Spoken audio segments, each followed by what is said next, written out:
Hello and welcome back to the Dr. Kirsten Show. I am your host, Dr. Kirsten Lauritsen, and today we are going to talk a bit about choosing your hard.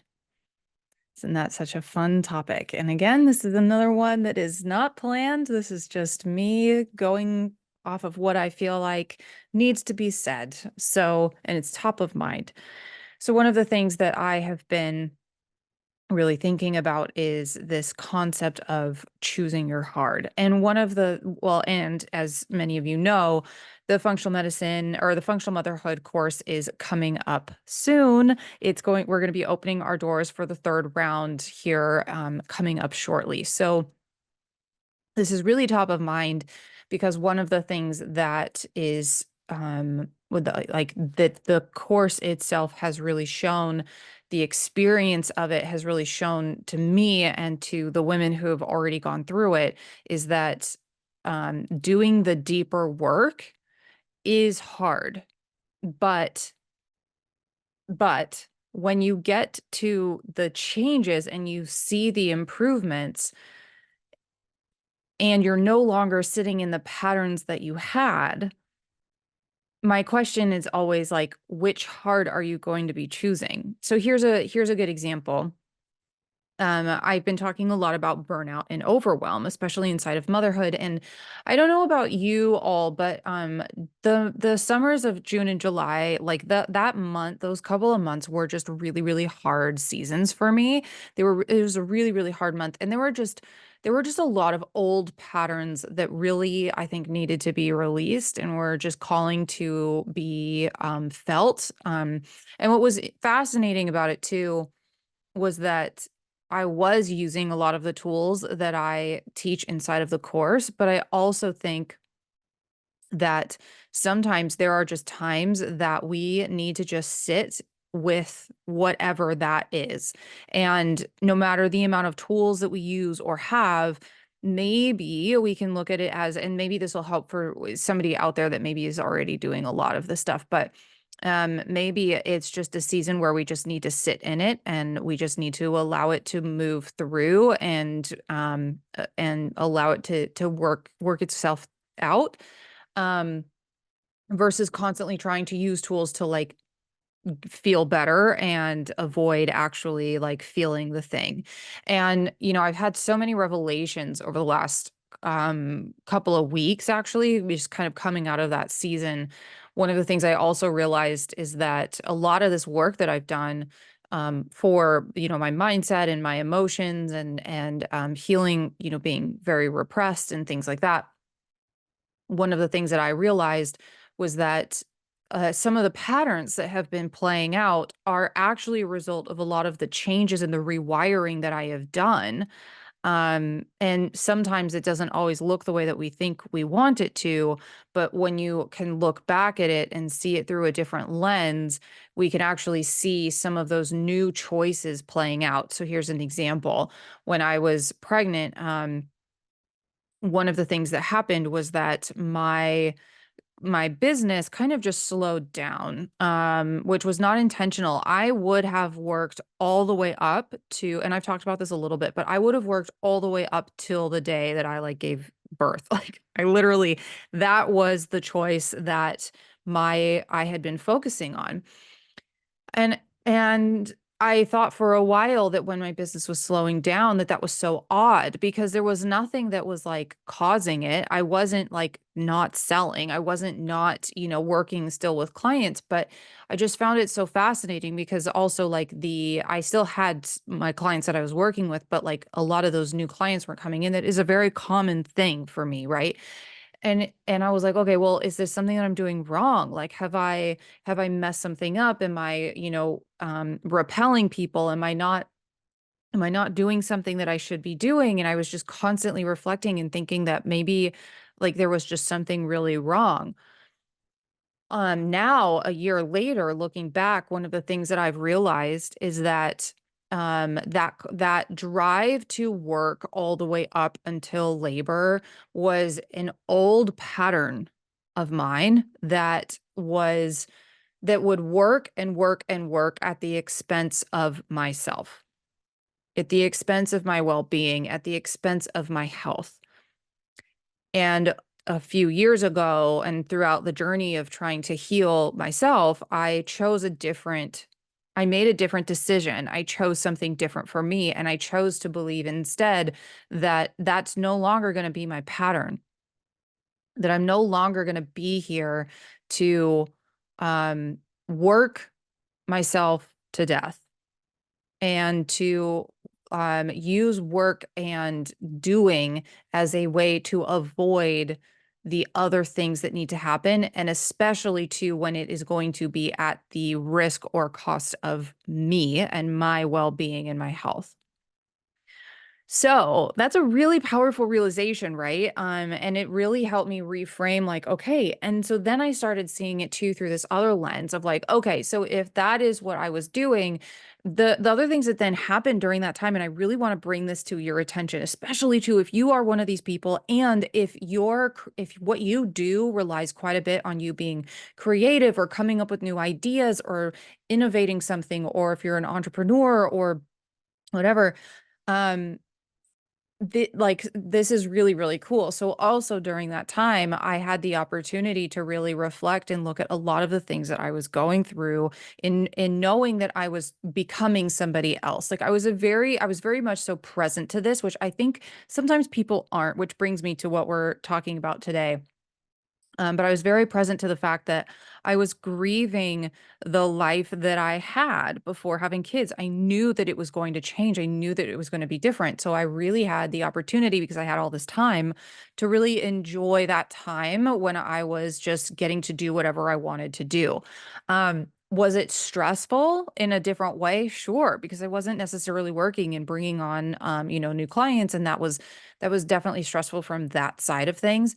But what's cool though to me is seeing that inside of all of that, I was really trusting not just myself, but God, universe, however you want to, I say God, that's my term. Um, but I was really trusting that things were going to be okay and they were going to work out, and they did. So it's just so cool. So, the other thing too that I realized inside of all that time as well is that I really embraced that time off. I embraced the rest. I embraced getting to take that step back. And when I was like really looking at all of these patterns of these things that I was experiencing and I was going through, I was like, oh my gosh, this is the like how I could create a course. I created Functional Motherhood, or what was called Mindset for Motherhood, through that time. But had I not been able to actually spend that time to take a step back and just allow for that, like to be able to just experience that time, the course would not have been what it has turned into.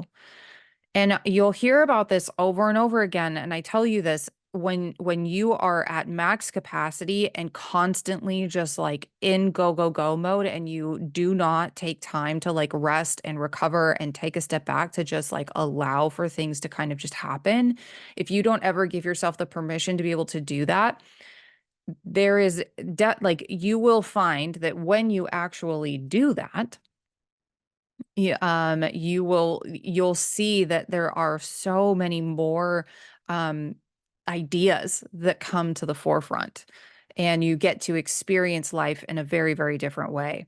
But this comes to what I was talking about as far as what are you choosing your hard. This comes to the point of which heart are you going to choose, right? Because like, are you going to choose to stay in the path of like, I'm burned out, I'm overwhelmed, or like and let me get specific on that.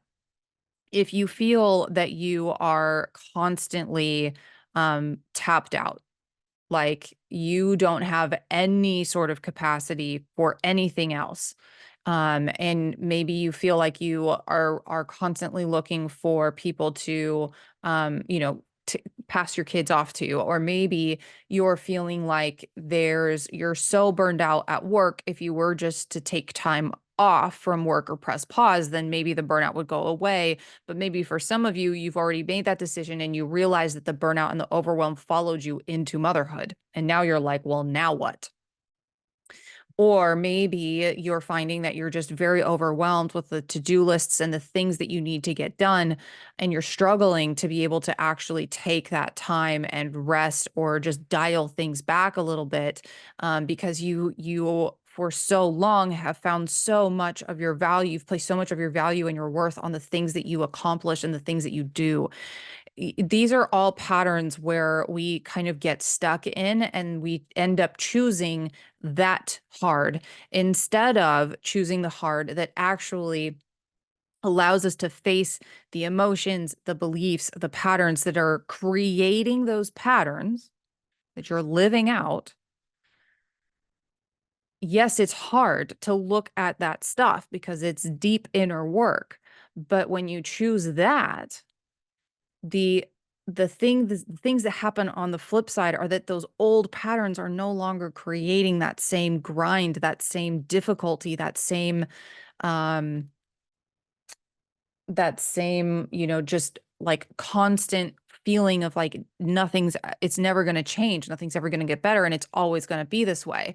Or like choosing the hard of like, I would say like constantly choosing to see like that I don't like, or I hate my kids, or like I'm just waiting for the next season that's just going to be awful because everybody tells me that it's going to be awful.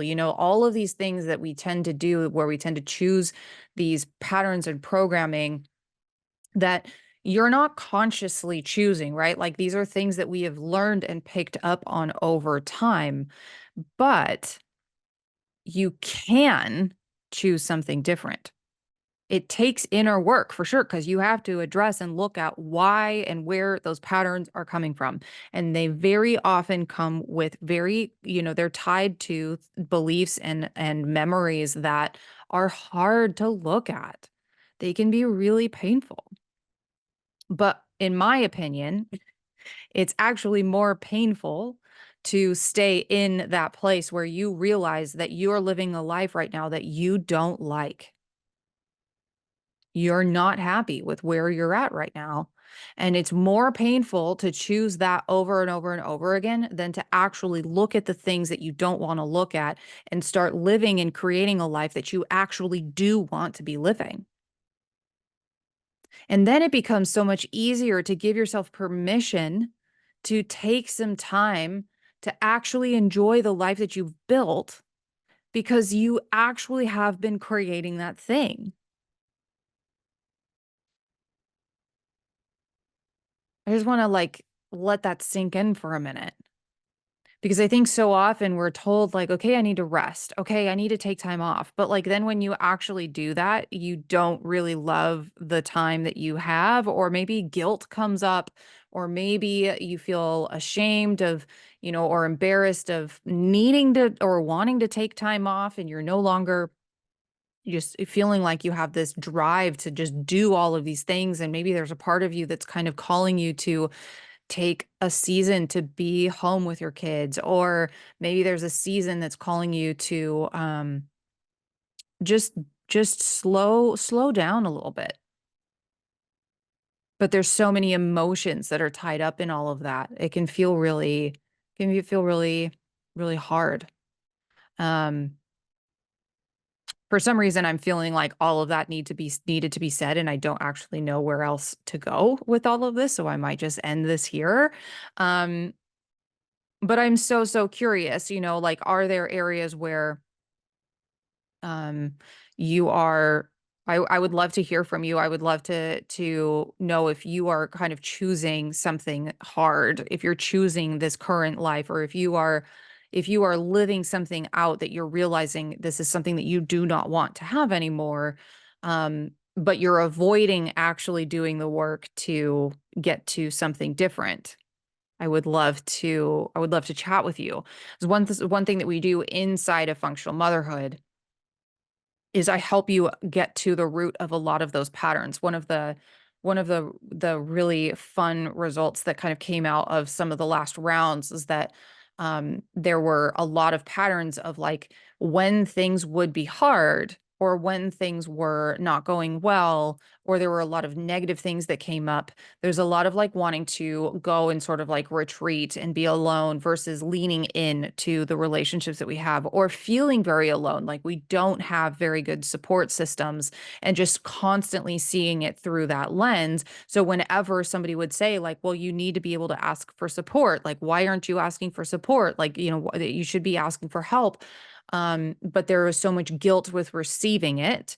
And on top of that, not feeling like you have it. Like that was the lens that which, a lot of women see and look through when it comes to this.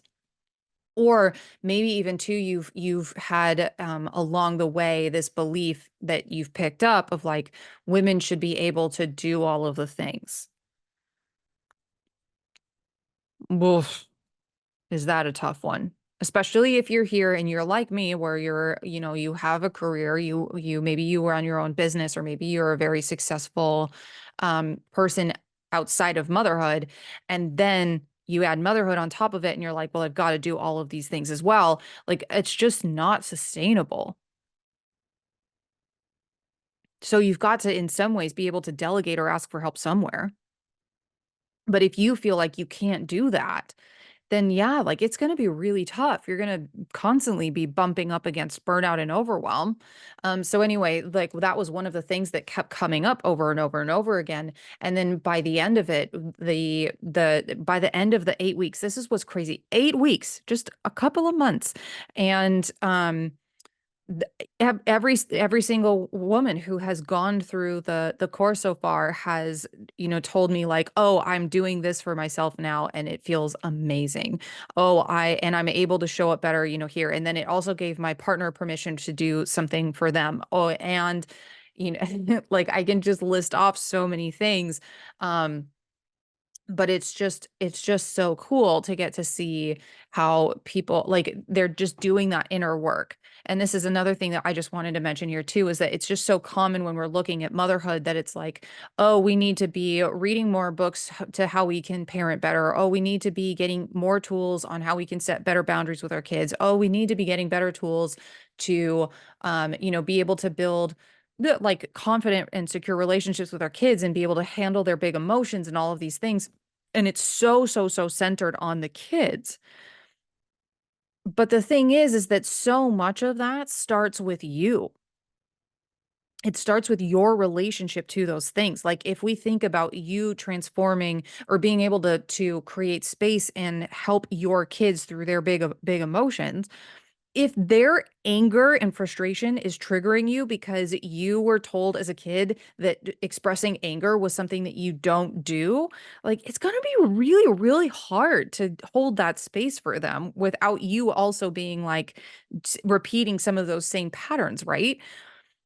So this is just one example of the things that we do inside of functional motherhood. And the other thing that I was just talking about too throughout this whole thing is it's not just about choosing your hard, but also becoming a mom. And whether you are new in the first year or you've been at it for a while, becoming a mom requires such a big transformation of who you are.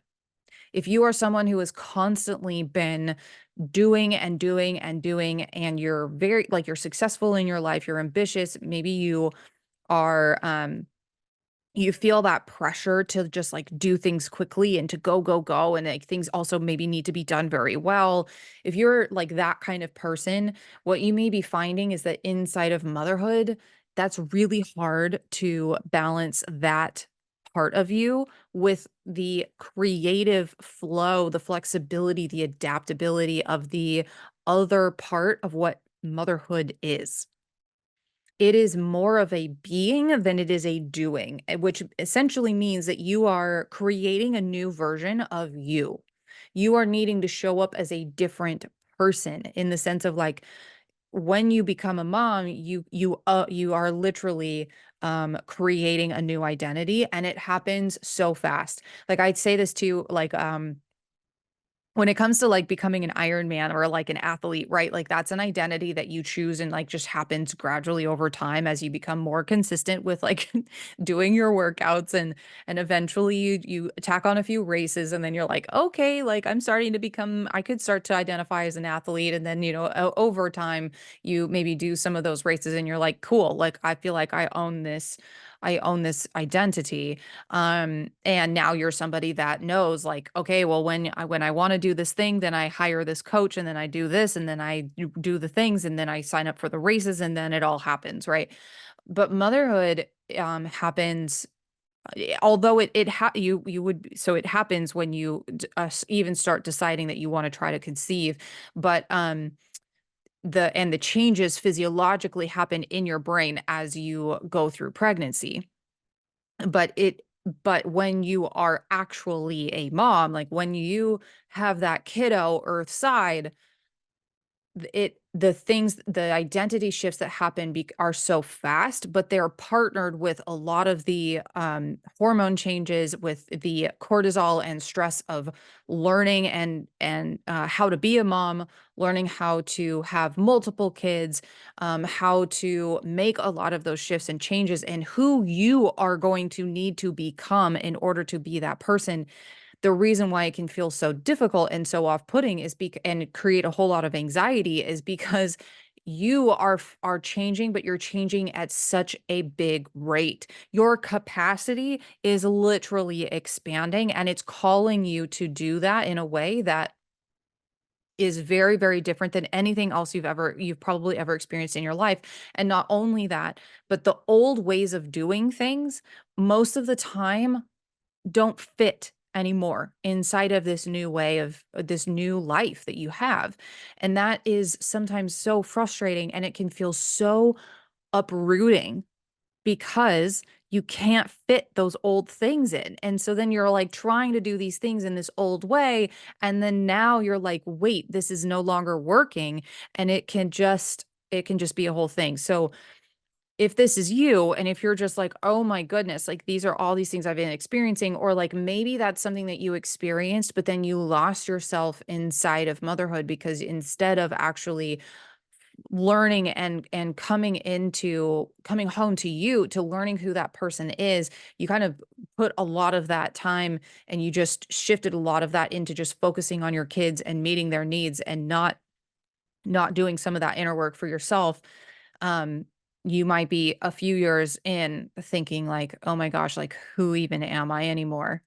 Outside of just like meeting the needs of like my kids and my husband or partner, That's a really hard place to be. So, if this is you and if any of this has sort of like been like, "Yep, that's me, that's me, that's me. Gosh, this really sounds amazing." Functional motherhood is open now. The doors are open. We are going to be we are enrolling.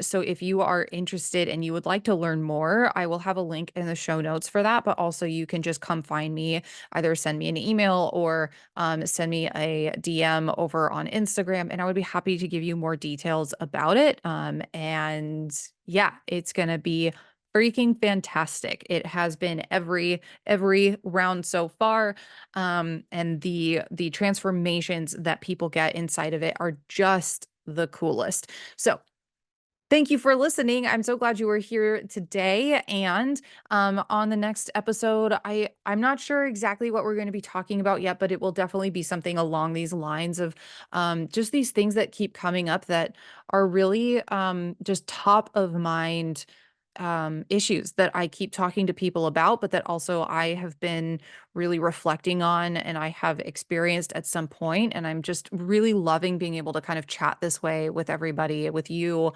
That's just not not planned. There's nothing, I'm not following any script or anything like that, or any sort of bullet points. I'm just kind of letting it flow and letting whatever it is that needs to come flow. So if you're enjoying this, I would love to know. I would love to know that. It would help me be able to um, keep creating this sort of podcast episodes if you're finding it really helpful. Okay, we'll see you next week for the next episode. Take care.